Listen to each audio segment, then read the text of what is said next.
In this video, we're going to continue where we left off, and we're going to now do supplies. We've done prepaid insurance, prepaid rent, so now let's look at supplies. Supplies is going to be similar to prepaid insurance and prepaid rent, but just a tad different. Okay, so let's look at the transaction. So ABC Company purchases $5,000 of supplies with cash. So they purchase $5,000 of supplies with cash. Okay, so what are we getting? We're getting supplies. What are we giving? We're giving cash. And you've actually done this entry a few times. Okay, so let's look at the journal entry handout. So here's the asset section.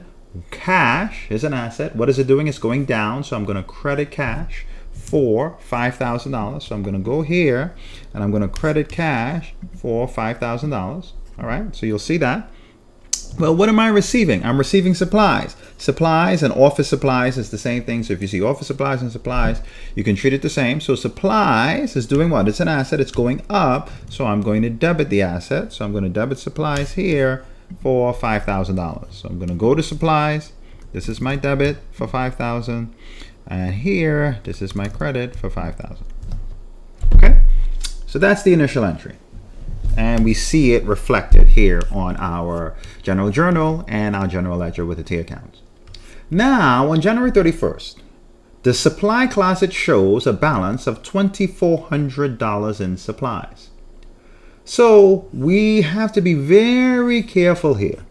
What is this saying on January 31st? It's saying that we went to the supply closet and we added up the supplies that we had in the closet, and the balance of those supplies is $2,400. So $2,400 doesn't represent what we used up. $2,400 represents what is left. So $2,400 worth of supplies, it's what's left. So what that means is this supplies account that shows $5,000, really on January 31st, it should show what? Exactly, it should show $2,400. $2,400 is the balance that should be in the supplies account.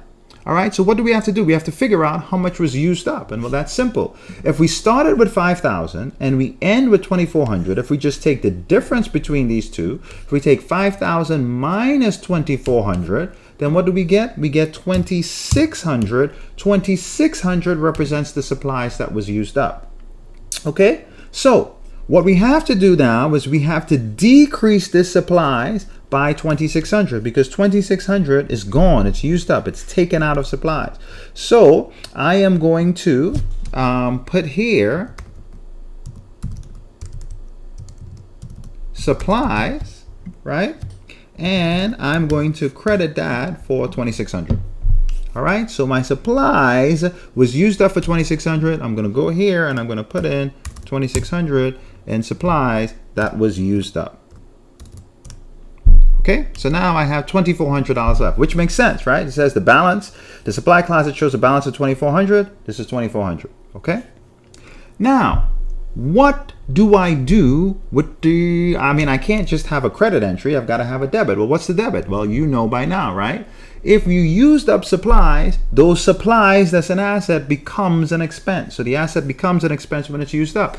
The supplies asset becomes supplies expense. Supplies expense just tells me how much of the supplies asset I used up. Well, I used up $2,600 of that. So I'm going to debit this for $2,600, and that is my journal entry.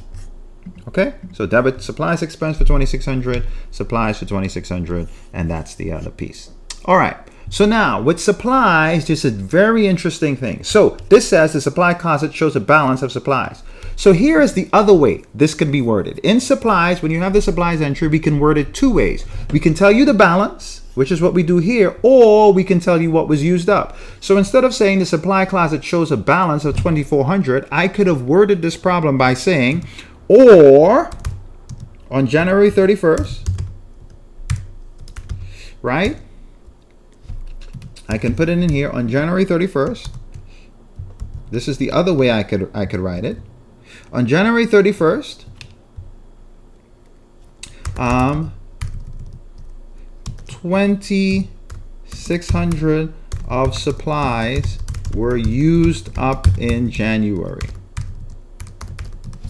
Both these things say the exact same thing, right? In both instances, you're saying the same thing.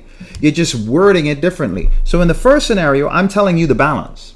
So if I give you the balance, then you've got to take the starting amount minus the ending amount to figure out what was used up. In this scenario, I'm giving you what was used up. So in the supplies transaction, you will either get the balance or it will tell you what's used up. In either case, you have the same journal entries and the same balances in a T account. The only thing is that if you get the balance, then you have to do the calculation. You have to start with 5,000 minus 2,400 to get 2,600. Here's the biggest mistake that people make.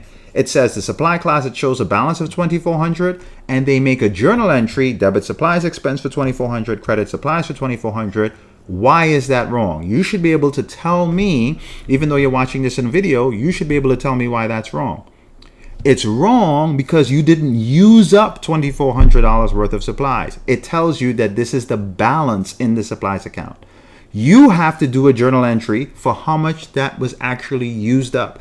You put an expense, the amount that's used up, not the balance. The balance is what goes here in my supplies T account. All right, so please recognize that distinction. You can either get the balance for supplies or you can be told how much was used up. In either case, you're going to do the same journal entries for the same amount.